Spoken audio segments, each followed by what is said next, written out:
Olá, a OAB TV está no ar. No programa de hoje, vamos abordar os desafios enfrentados pelas mulheres ao longo da história. Vamos discutir a importância da equidade e paridade, trazendo à tona experiências que inspiram mudanças e promovem um ambiente mais justo. Acompanhe comigo, a partir de agora, a OAB TV já está no ar.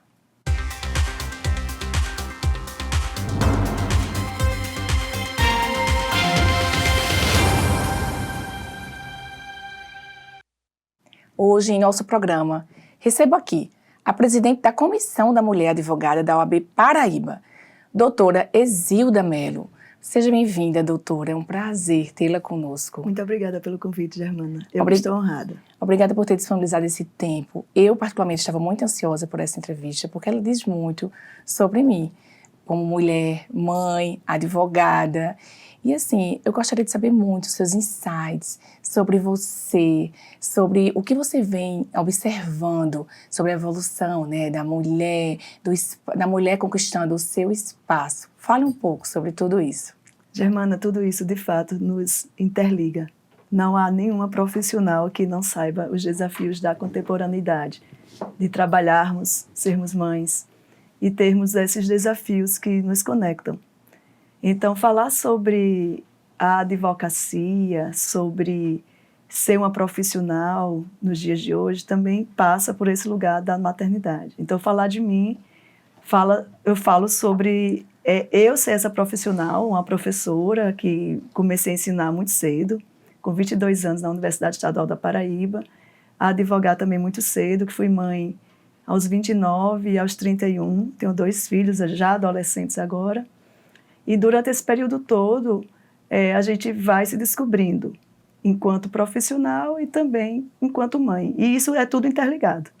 Então, a mulher, ela tem, sim, essa ligação muito forte com a criação do filho, com a luta pelo seu destaque no lugar profissional. E, muitas vezes, nós temos que demonstrar uma força tão grande, uma capacidade tão grande, como se a gente não tivesse essas preocupações com a nossa casa, com os nossos filhos, com as doenças deles, nas noites que a gente fica sem dormir. Então, tudo isso é muito importante para o nosso debate, para a nossa luta e para o nosso dia a dia. Por isso que a gente se interliga muito. Ao saber que ia entrevistá-la, andei pesquisando muito sobre sua trajetória e quero parabenizá-la.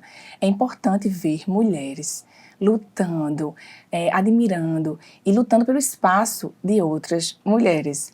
Vi que você é autora de 42 livros, entre eles Maternidade no Direito Brasileiro, Padecer no Machismo. Eu gostaria de saber um pouco sobre você, mulher, mãe, advogada, e sobre esse livro. O que é que esse livro tem a nos mostrar? Germana, desde que eu concluí o meu mestrado na Universidade Federal da Bahia, eu comecei a escrever rotineiramente, assim, com mais vigor. Na verdade, eu já escrevia academicamente, porque eu fui bolsista de iniciação científica e a gente sempre escreve nossas peças processuais, então o advogado e a advogada tem como elemento a escrita. A escrita está muito na nossa vida. Sim. Porém, eu percebi que na militância advocatícia, eu precisava também trazer temáticas que são do nosso dia a dia para a abordagem científica. E foi por isso que eu escolhi trazer uma sequência de obras que militam a favor dos direitos das mulheres dentro desse sistema judiciário. Em 2020, em plena pandemia, surgiu a ideia de criar uma obra voltada para a maternidade e o direito. Isso surge porque a temática maternidade muitas vezes é relacionada apenas ao nosso lugar de mãe, mas isso está totalmente ligado à nossa profissão, especialmente a quem advoga na área de família, como é o meu caso. E aí eu percebi que vários dilemas e várias situações elas eram violentas e havia necessidade de nós compreendermos esses temas cientificamente. E eu entrei em contato com alguns grupos de pesquisa de várias instituições públicas e privadas do Brasil e lancei um edital para trabalharmos a temática maternidade e o direito. E isso fez com que produzíssemos uma coleção de livros, que começou com Maternidade e Direito, volume 1, e depois seguido por Maternidade no Direito Brasileiro, Padecendo o Machismo. E a gente detectou que as mães, elas são rechaçadas pelo Poder Judiciário.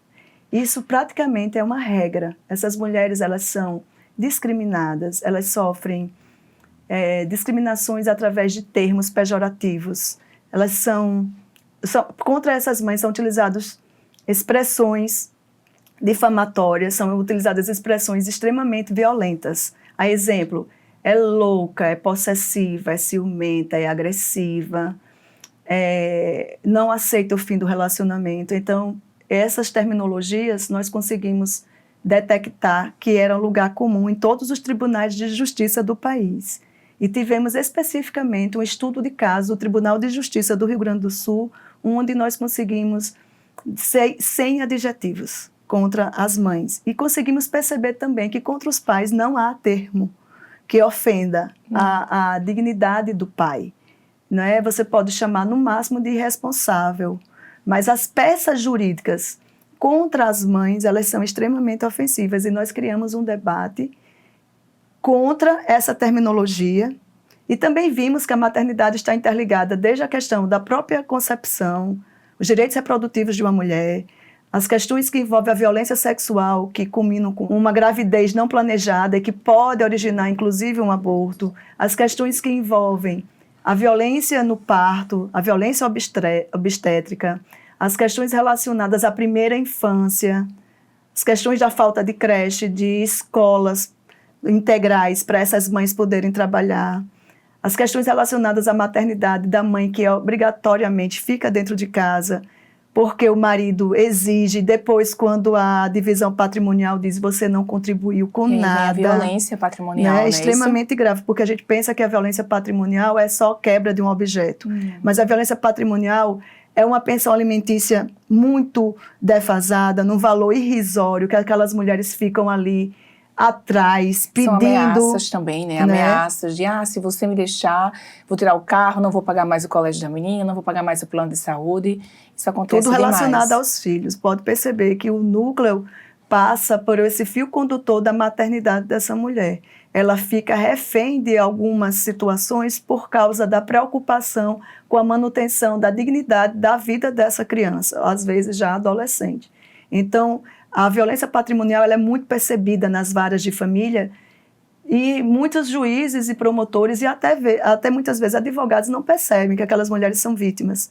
Então, mulheres que precisam entrar com a execução, elas estão sendo vítimas de violência. A própria ideia de uma execução judicial contra um pai é violência, porque aquele período que está sem pagar, alguém está pagando a conta. Com certeza. E a psicológica, violência, psicologicamente, ansiedade. Isso afeta a mulher. Se ela está sem dinheiro, aquele filho ele não espera. Não. Pelo leite, Os pelo pão. não esperam. Né? Ele precisa com urgência. Então, se ele demorar a pagar, se ela reiteradamente precisa pedir que ele cumpra, ela tem que ligar, ela tem que aguentar humilhações. Então, tudo isso é violência. E a gente foi percebendo que esse lugar de discutir a maternidade precisava ser enfrentado pelo judiciário. Com certeza. E esses 2 livros, eles são os primeiros, eu digo isso com muito orgulho, de iniciar a temática da maternidade no direito brasileiro. Depois dele vieram outras coleções, mas os 2 primeiros, para você ver como a temática ainda não era tão vista como essencial para a nossa compreensão de profissional, a maternidade, ela tem tanta implicação nos nossos afazeres advocatícios, nas nossas defesas advocatícias, quanto também na nossa expressão profissional. Então, elas estão interligadas. E depois disso, de 4 anos para cá, nós vemos que essa temática ela tem, de certa forma, sendo tida como uma temática essencial para a discussão dentro da área jurídica, porque a maternidade se relaciona com os direitos à amamentação, se relaciona com os direitos a uma tributação específica, especialmente quando você é mãe de um filho autista ou com deficiência, tem relação com a pensão alimentícia e o desconto no imposto de renda, tem relação com o direito médico, as questões de erro médico quando relacionadas à morte de uma gestante ou de um bebê, tem relação com as questões que envolvem o meio ambiente, por causa da questão mesmo do pensamento de uma sociedade que produza menos lixo. A gente já tem que iniciar isso desde a primeira infância. É um tema transdisciplinar, envolve violência doméstica, envolve uma vara híbrida, porque a gente não tem, por exemplo, aqui no Tribunal de Justiça da Paraíba, quando uma mãe ela sofre violência doméstica e ela tem uma protetiva, o pai, por outro lado, tem o direito ao convívio, então o juiz do criminal dá a protetiva para a mãe e permite que o pai tenha o direito ao convívio. E quando a gente encontra isso, é extremamente difícil, porque a decisão ela devia ser una. Verdade. Já pensando sobre isso. Então, essa temática, maternidade, é uma dos grandes temas interrelacionais das nossas áreas de atuação. A gente pode levar isso para tantas outras questões que envolvem direito trabalhista, as questões que envolvem os nossos direitos do trabalho quando estamos gestantes ou quando estamos no período de amamentação, tem a ver com as questões que envolvem a previdência, a previdência da mulher, da mãe, e também dos casos que nós temos de grande violência contra a mulher, que culmina com a morte dela, o feminicídio. E nós temos hoje um benefício previdenciário para as vítimas do feminicídio. Essas discussões elas são bem recentes, porque a lei é nova. Então, perceba, é um mundo. É um mundo. A maternidade, para a nossa discussão jurídica, para a nossa atuação, é um mundo. É um tema complexo, amplo e necessário. É difícil você encontrar uma mãe hoje que não sofreu uma violência emocional, patrimonial no ambiente de trabalho, algumas piadinhas, alguns comentários de que estamos nos vitimizando por ser mães de um bebê, por estarmos grávidas. E assim, esse é um tema que deve ser debatido e não deve ser esquecido de forma nenhuma, não é, doutora? Eu queria saber quais são os principais desafios pontuais que você deve ter passado e as mães relatam que estão passando, mãe, mulher e profissional, no mundo de hoje. As dificuldades do próprio dia a dia. Quando a mulher ela não tem uma rede de apoio, com família próxima, com uma funcionária em casa, ou com uma creche ou uma escola em tempo integral, ela se vê praticamente impossibilitada de trabalhar.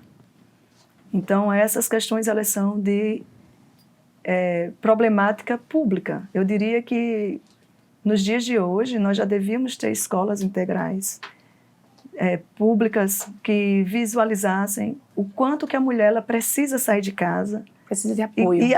O apoio estatal para ela poder trabalhar, porque a mulher, ficando em casa, não sendo remunerada, ela tem um índice assim, de defasagem patrimonial para o resto da vida. Se ela não sai de casa e ela fica ali somente cuidando do filho, da filha, da família, ela não vai monetarizar.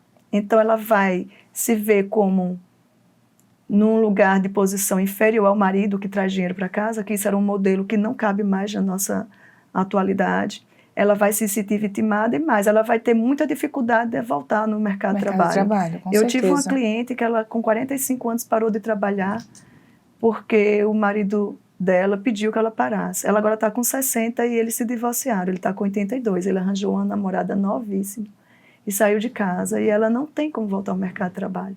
E as questões que envolvem essa demanda de emprego da mulher, ela tem que ser observada em qualquer fase. Então, eu digo muito, mulheres, tenham cuidado se vão engravidar muito cedo. Eu sei que muitas vezes não é da nossa vontade, muitas vezes acontece uma gravidez indesejada, mas quanto mais pudermos conversar sobre a ideia da maternidade ser uma decisão da mulher, ela escolher quando ela já tiver condições econômicas, que ela tiver uma rede de apoio, isso facilitará a ela não ter tantos problemas, inclusive dentro de casa, com o marido. Porque se ela ficar ali dentro daquela condição de ser só dona de casa, ela vai se sentir muito culpada por não estar na rua, não estar arrumada, não estar no dia a dia produzindo. Então isso tem um abalo psicológico, principalmente na época de internet, que você entra e vê todo mundo produzindo, todo mundo muito bem, e a gente sabe o quanto é difícil cuidar de um bebê. Então a rede de apoio é essencial, a profissão é essencial, ser monetarizada é essencial. O restante geralmente a gente conta ou com a escola ou com o apoio familiar, e aí, nesse sentido, o marido, o pai da criança, ele precisa contribuir, não só do ponto de vista financeiro, mas também das responsabilidades, né, que a gente chama muito assim de dividir tarefas, né, por mais que isso ainda seja pouco, que aconteça pouco, né, porque os próprios homens têm também um tipo de educação que ainda não permite eles terem uma entrada tão grande nesses cuidados, né, ainda é muito voltado para a mulher, mas o fato é que a gente está mudando a sociedade, esses homens estão chegando e percebendo que eles precisam contribuir, que a mulher continua com a vida ativa, que ela precisa trabalhar e cuidar do filho ao mesmo tempo. E não se trata de uma ajuda, e sim de fazer a parte deles como pai, né? Essa expressão da ajuda. Não se trata, subiram até a trem, né? Não se trata de uma ajuda, e sim de fazer a parte deles como pai.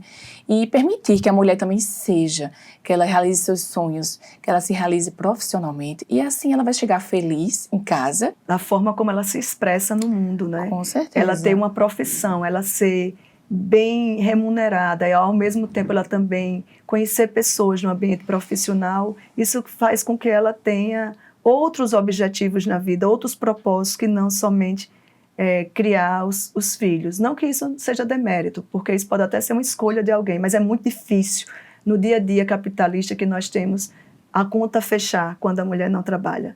E outra coisa relacionada ainda a isso é a própria concepção de como essa mãe, ela tem vários turnos de trabalho. Quanto que as mulheres, elas não somente trabalham de dia, durante as 8 horas, mas também nesse terceiro turno, à noite, cuidando da casa, muitas vezes fazendo refeições. As mães que estão com bebês e estão no período de amamentação exclusiva, aqueles 6 primeiros meses, ou então o primeiro ano, ou até o segundo ano, acordando à noite, não tendo um sono revigorante. Então, tudo isso tem impacto na saúde mental da mãe. Por isso que a gente precisa não só de maternidades, e eu falo sobre isso, maternidades em lugares que a gente não tem, como, por exemplo, nas cidades pequenas dos interiores, principalmente do Nordeste brasileiro. A gente vai encontrar nas cidades maiores as maternidades, mas cidades pequenas não têm onde as mulheres terem essas crianças. E elas vão precisar se deslocar para uma cidade que tenha maternidade. E em cidades grandes, como a capital do estado, aqui João Pessoa, por exemplo, essas mulheres que não têm um plano de saúde, que não têm uma cobertura, elas também têm muita dificuldade de entrar no sistema de saúde, muitas vezes ficam com dores, muito tempo, tentando um parto natural, e isso tem repercussão também de violência, né? Muita. E você considera que a partir do momento que a mulher, né, dá a notícia de que está grávida, as portas começam a se fechar? Isso é uma coisa que acontece muito. Eu passei por isso na minha vida profissional. Eu já era professora de direito, já era advogada, e eu era coordenadora de um curso de direito. Isso no ano de 2009. Nossa. Para você ver assim, que as coisas parece que são muito repetitivas. Ainda a minha filha hoje está com 14 anos, mas eu engravidei muito rápido, de uma gestação para outra. Então, quando o meu filho estava com 1 ano e 1 mês, eu fiquei grávida dela. E eu, no início, não estava sabendo que estava grávida e descobri quando eu já estava com quase 3 meses. E aí, o que é que acontece? Nesse período da descoberta, que coincidiu com o início do ano, era março daquele ano, é o mês da mulher, eu fui chamada para progredir na carreira dentro da instituição, que eu era coordenadora de curso. Eu ali seria coordenadora geral. E eu, antes de aceitar, eu conversei com a diretora, disse, agradeço muito pelo convite, aceito, e também já quero informar que eu estou grávida. Então, eu achei que aquilo era uma coisa correta, né, de eu fazer, por eu ter sido chamada e eu anunciar. Na hora que eu falei que eu estava grávida, eu percebi que o semblante dela mudou imediato. Ela era professora, uma vida inteira como professora, e eu não achava que aquilo ali pudesse repercutir tanto.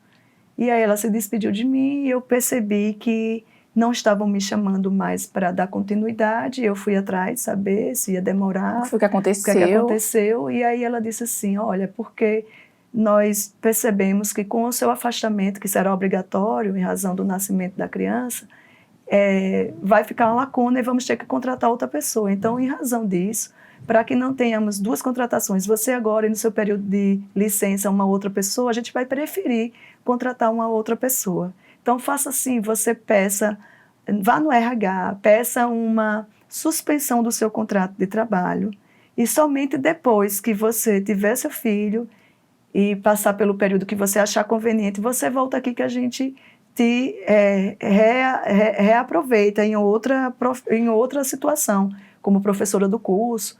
Aí eu disse, mas professora, eu não estou entendendo. Então, eu estou perdendo meu emprego, porque eu estou grávida, eu não vou progredir de carreira. E, além disso, eu que vou pedir a suspensão. Eu grávida, agora 3 meses que eu não estava esperando eu ter que ser demitida. Não, a gente não está lhe demitindo. Nós só estamos pedindo que você peça a suspensão. Eu disse, mas por que eu pediria? Porque não tem mais a sua função. Eu disse, então é a demissão. E se for uma demissão, eu estou grávida, eu não posso ser demitida. Ficou aquele embate. Aquele clima. Aquele clima, aquela coisa horrível. E culminou com o fato de eu não poder entrar na faculdade, porque a gente tinha a digital e tudo. Então, Germana, foi um período de muita humilhação, foi terrível. Até eu receber um comunicado com 1 mês que eu tinha abandonado o emprego. E aí, como foi a minha via crucis jurídica para eu comprovar que eu não tinha abandonado, que essa conversa tinha existido, perceba, não estava com o celular. Sem provas, não estava preparada para isso. Eu e a diretora. E aí o que acontece é que eu só consegui comprovar isso porque eles estavam em atraso salarial por 3 meses, não só comigo, mas os demais professores, e a gente comprovou uma demissão indireta. E aí, com isso, culminou com um dano até moral, que não é nem muito alto, mas 50 mil, que de fato é pouco, diante do que a gente passa com a humilhação do período desse. E eu me lembro que eu estava ensinando numa outra instituição de ensino e eu dizia assim, ainda bem que eu tenho essa outra fonte. Eu acho que só tinha 2 turmas, era até muito pouco. Era assim, praticamente o que eu gastava com uma funcionária que ia ficar lá em casa nos dias que eu saía para trabalhar. Mas eu dizia assim, eu sairia até de graça pelo fato disso estar me fazendo revigorar, porque o baque de uma demissão, você grávida, é muito forte. É doloroso. Então, as mulheres, elas perdem emprego, têm dificuldade de comprovar que foram demitidas, porque eu digo isso porque passei por experiência própria, e após ter o bebê, você tem muita dificuldade de que contratem você, de porque retornar ao mercado de trabalho. Sabem que você pode sair de casa para levar numa consulta. Nesses primeiros anos da criança, ela é muito indefesa. Quando ela entra numa escola, ela começa a adoecer muito e ela vai precisar ficar em casa. Então, são anos difíceis para a mulher no mercado de trabalho. Agora faremos uma breve pausa, mas não saiam daí. Voltamos em instantes com mais conversas sobre o tema de hoje.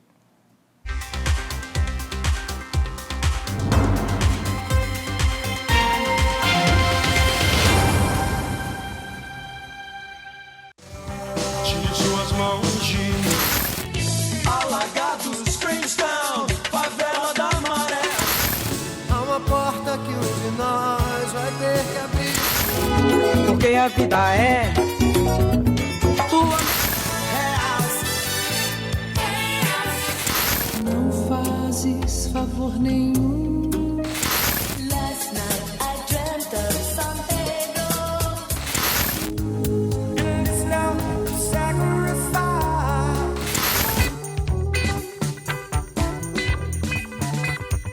88,7 MHz. Música e informação na medida certa. Saúde Brasil apresenta 5 dicas para diminuir o tempo em comportamento sedentário. Manter o corpo em movimento é sempre bom. Por isso, vou te dar 5 dicas ótimas para aproveitar melhor aquele tempo em que gastamos pouca energia. Dica 1. Se você permanece sentado por longos períodos de tempo, levante-se para buscar água a cada 1 hora. Dica 2. Evite ficar parado na mesma posição enquanto mexe no celular ou vê televisão. Dica 3.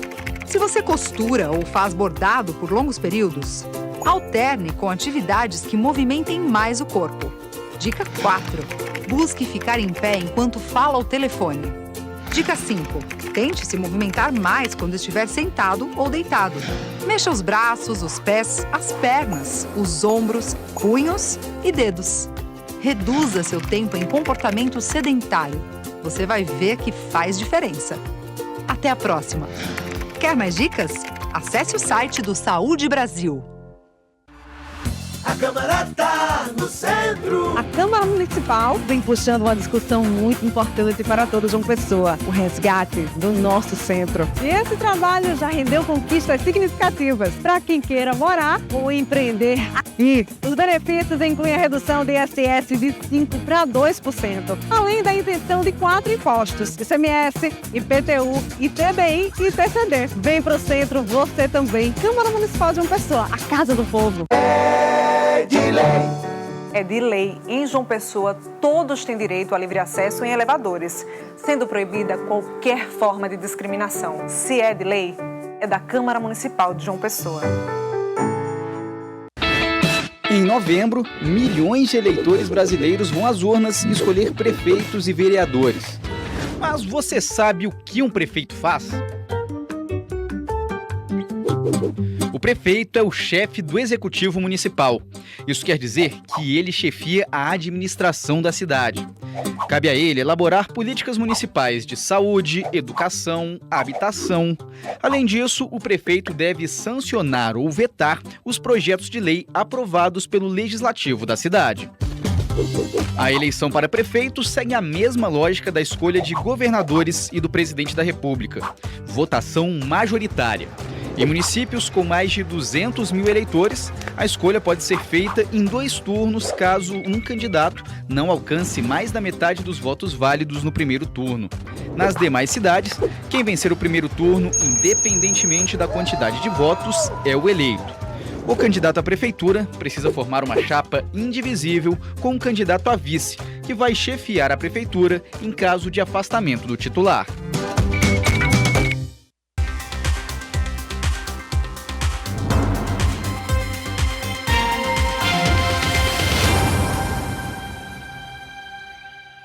Estamos de volta com a presidente da Comissão da Mulher Advogada da OAB Paraíba, doutora Exilda Melo, tratando de temas tão relevantes sobre o espaço da mulher no mercado de trabalho, mulher e mãe.